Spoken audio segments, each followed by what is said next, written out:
Okay, so in this movie, we're going to learn how to create a um, vertical navigation using a technique called floating. There are two positioning techniques in HTML and CSS. One is called floating, and the other is using positioning. They can both be a little bit tricky, but I'm going to show you both of them. One thing to understand about the way that CSS and HTML work together to display positioning information is that left to itself, whatever you have on your page will simply stack one on top of the other, flush left. So this is what's called normal document flow. We have a header, we have a nav, we have an article, we have a footer. They all simply stack one on top of the other, flush left, until we say otherwise. So the first technique that we're going to use is called floating, and it's going to show us how to rearrange normal document flow so that we have a left vertical navigation and the main content area over to the right of the navigation. Now, before you look at this movie, let me recommend that you watch a couple of Lynda movies that I have posted on the blog. It's in the Lynda course called CSS Fundamentals, and there are two movies in there. One is called Element Positioning, and the other is called Floats. The person who does this presentation is really good at explaining the concepts. We're going to touch on them, but this is a really good backup for understanding the basic concepts about positioning and floats. So I would watch these first. Okay. So before we start rearranging the navigation, I'm first just going to add a picture to my article section here. So I'm going to go to my HTML. This is where I'm going to add the picture. And I want it in the article area. So maybe right under the first subhead, I'm going to insert an image. And there's a few ways that I could do this. I could type the codes out if I knew them, but I'm going to use a Dreamweaver format, and I'm going to say insert image. And it says, which image would you like to insert? And I say woo. Okay, and now it gives me this sort of options box. And you want to make sure whenever you insert an image into a web page that you use the alternate text. The alternate text does two things.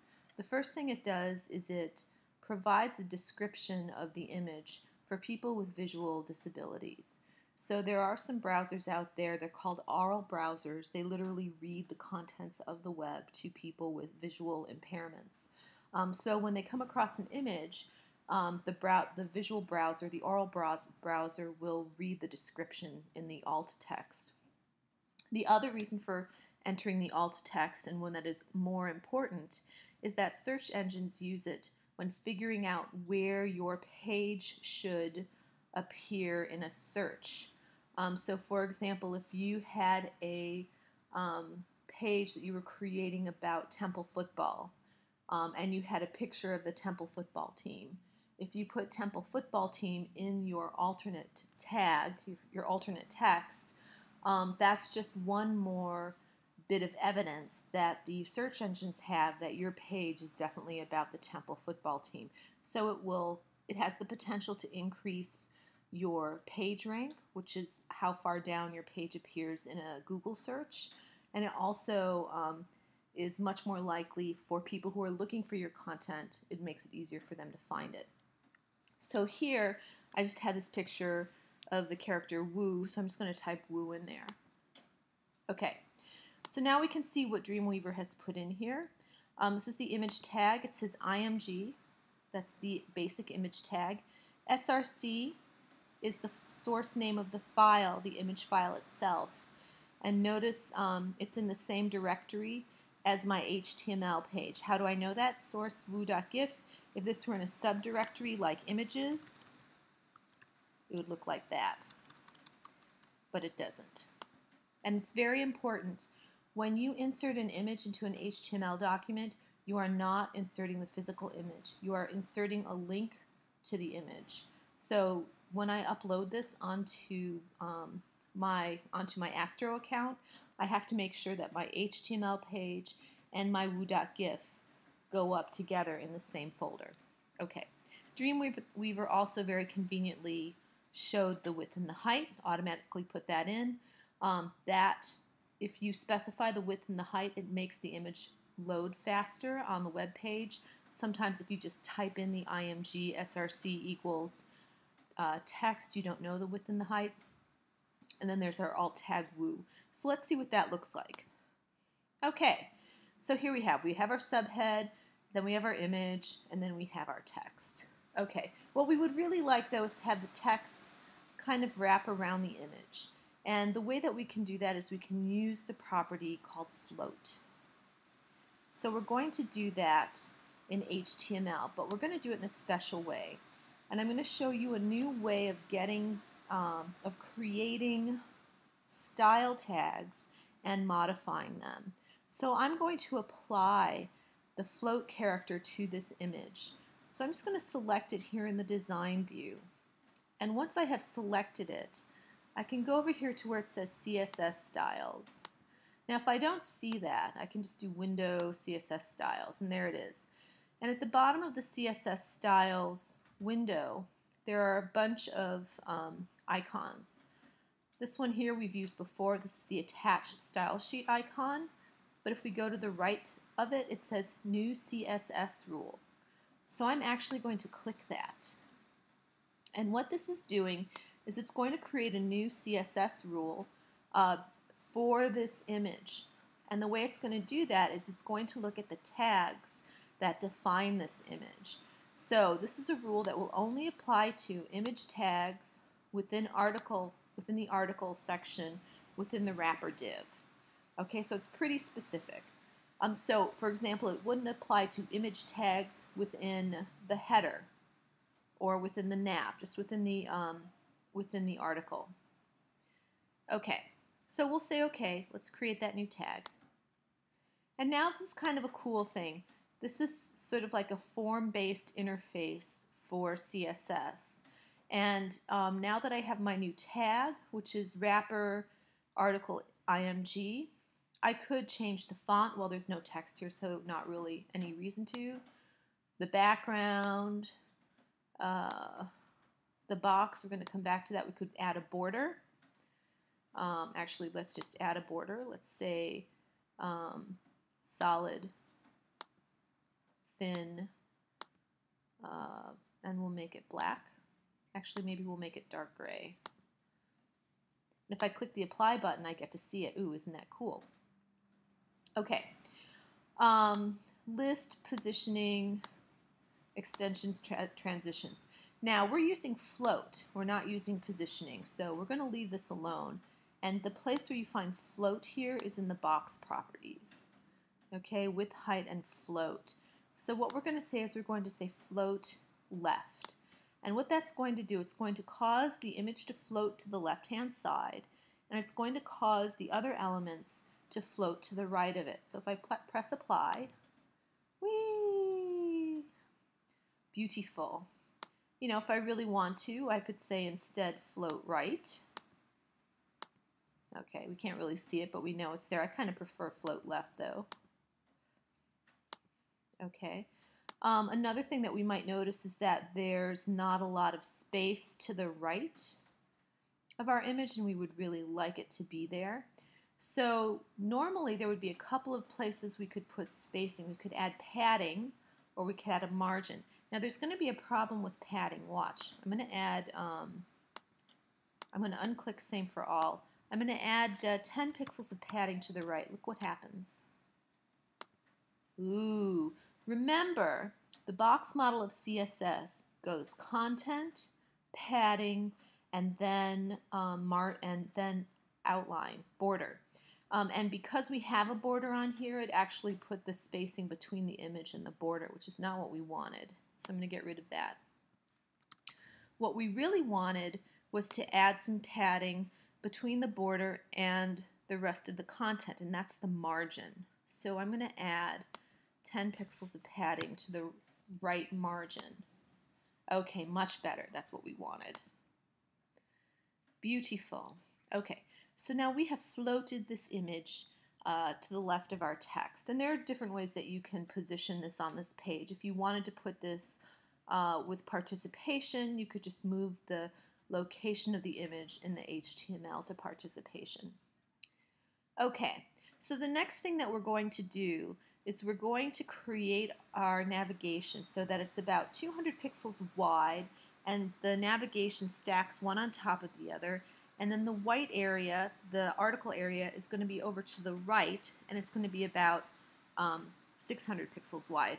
We have 800 pixels. Remember, we have a wrapper div that's 800 pixels. So we want to try to stay within those 800 pixels.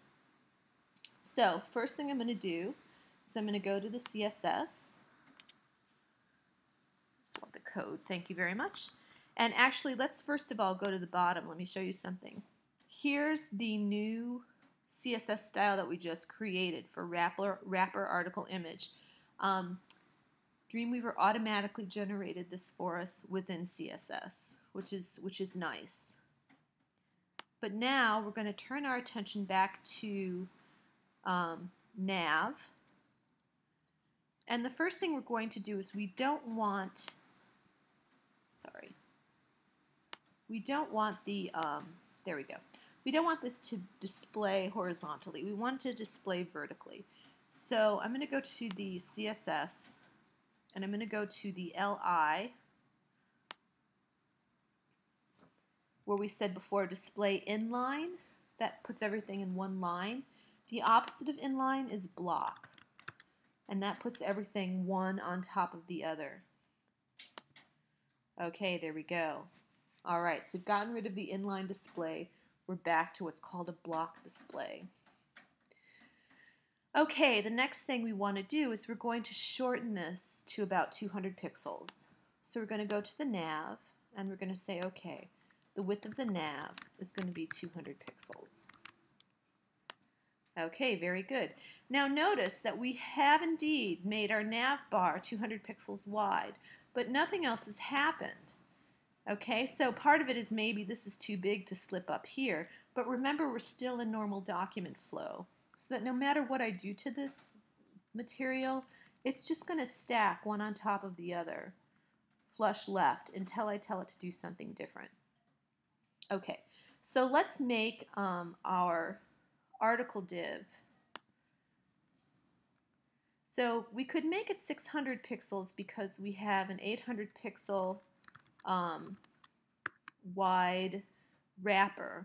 But if we do that, it's not going to be right because we also have some padding. See, here we have 15 pixels of padding on the navigation. And so that's going to add to our 200 pixels. So let's just do something safe. Let's make it 500 pixels. That'll give us 100 pixels. It probably won't be exactly right, the correct width, but we can change that. Okay, so I'm going to save. Okay, now once again, we made this 500 pixels wide, but it's still sitting down here.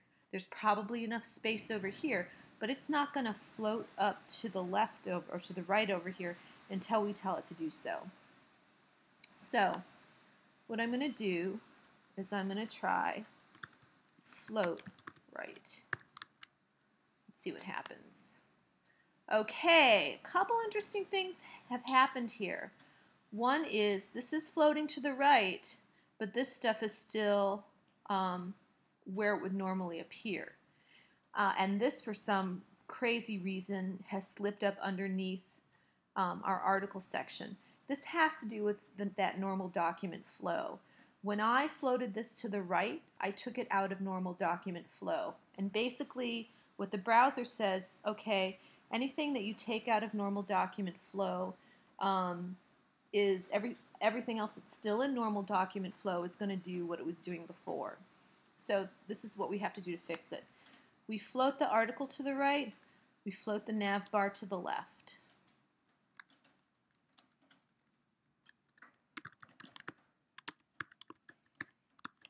Okay. Okay, it's better. So now we have the nav bar floating on the left. Now we have the article floating on the right. But look, the footer has come up in here, and is just creating havoc. That's because the footer is still in normal document flow, and it basically doesn't see these two things that are floating, and it doesn't see them because we have taken it out of normal document flow. It's like these two elements are not in the design as far as the footer is concerned. There's a pretty easy way to fix this though, and basically it's a command called clear, and you assign a clear float property to the footer, and it will say, okay, where you are located in normal document flow, if there's stuff above you that's floating, just don't display until until the things that are floating have finished displaying. Let me show you how that works. So I'm going to go to the footer.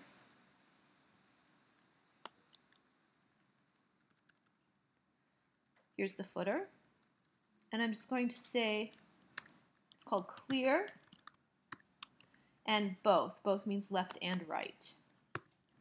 That means wait until the floats are clear.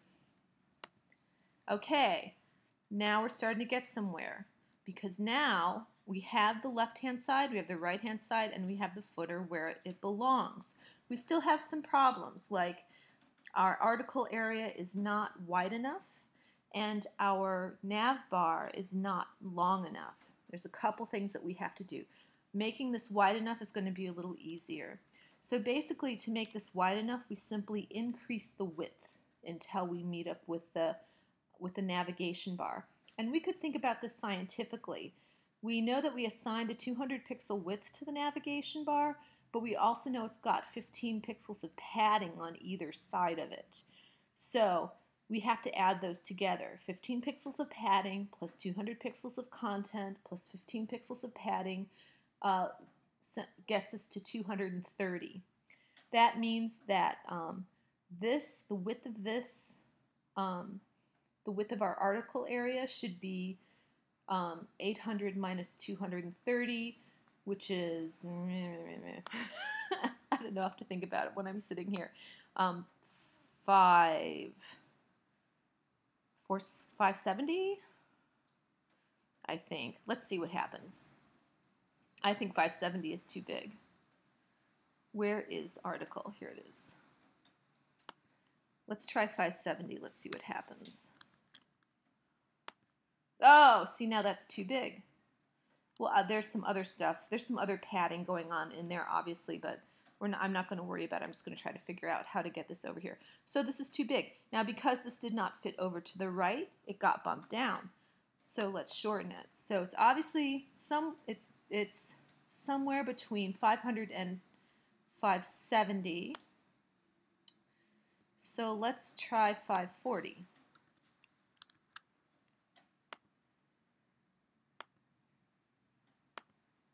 Okay, that seems to work. Okay, so that's looking pretty good. Now we have this very annoying issue where the navigation does not come down to the exact same place as the article does.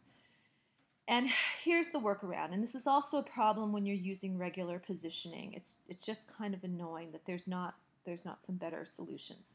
So what I'm going to do is I'm going to assign a height to our wrapper div. Remember that our wrapper div is the div that is enclosing all of the other content, and it's 800 pixels wide. So we're going to assign a height. So I'm going to say here, I'm just going to set the height to 1000 pixels. Okay, now that hasn't solved our problem yet, but at least now we have a height for our wrapper div. So the next thing I'm going to do is I'm going to set the height of the nav bar to 100%. Now because I have given a height to the wrapper, the navigation bar, I can use a percentage on the navigation bar. It's going to understand that it needs to fill up the space. Oh, look. And now it exceeds the article area. So for the article, guess what? I'm also going to have to assign a height of 100%.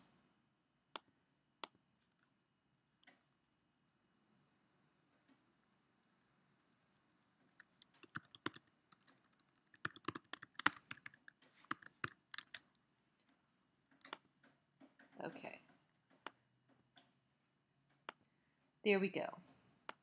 All right, now if I really want to, I can shorten this a little bit. I wouldn't shorten this more than 50 pixels or so because I like to give this a little bit of breathing room, just in case. You never know how people have their browsers set up. The other thing I would probably do is introduce some spacing, some vertical spacing here, and the easiest way to do that is probably at the LI level. So remember how we had padding right? Oh, we don't need the padding right anymore. Oh, that's probably what is... that's probably adding something to our width, but okay. Let's do padding bottom. We could do padding bottom. Actually, I think we could just do line height. Let's try this. Line height 100 pixels. Oh yes, much better. That's too big, but let's maybe try line height 50 pixels. There we go, much better. Okay, so that's how you create a vertical navigation using float. In the next movie, I'm going to show you how to create a vertical navigation using positioning.